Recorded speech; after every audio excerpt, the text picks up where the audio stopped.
Hi there, and welcome to Aunt Val Has an Opinion About Everything. So your kids want a horse.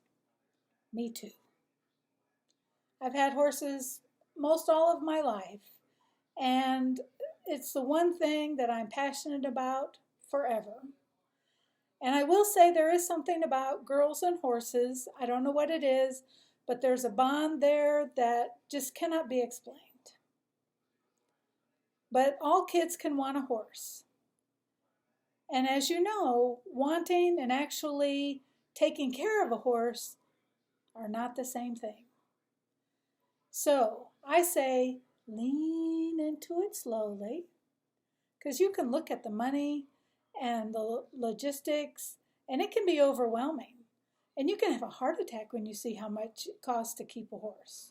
By the time you pay for a place to live, food, water, farrier bills, and then above all the monthly stuff, there's vet bills, and you never know what that's going to be, so you have to be prepared.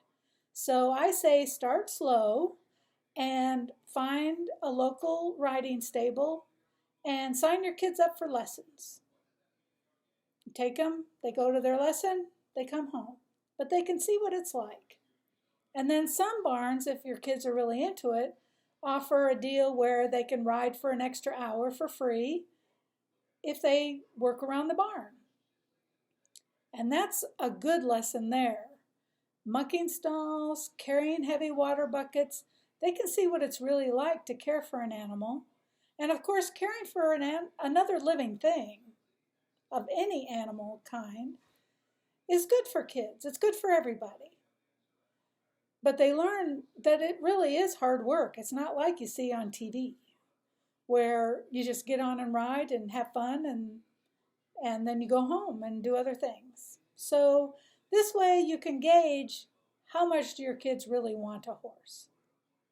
They may take some lessons and say, okay, I'm done. I want to play soccer now or something like that, and that's cool.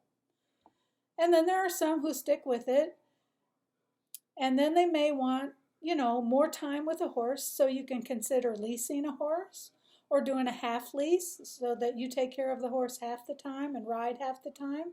And that can be a good thing to ease into it. And if they're really dedicated and you have the wherewithal and it's time to buy a horse, then buy a horse. It's just that simple.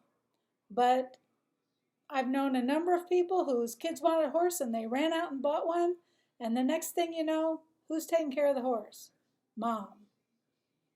The kids are off at school doing after-school activities and stuff with their friends, and mom is driving out to feed the horse and take care of the horse, and the kids kind of lose interest. So make sure it's something your kids really want to do before you spend that much money.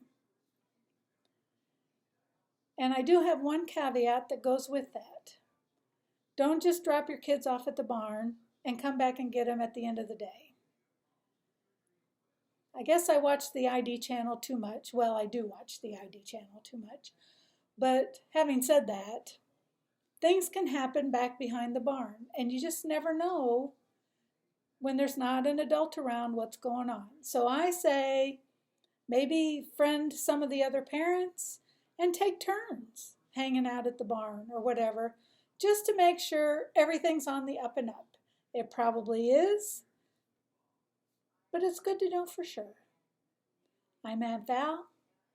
That's my opinion.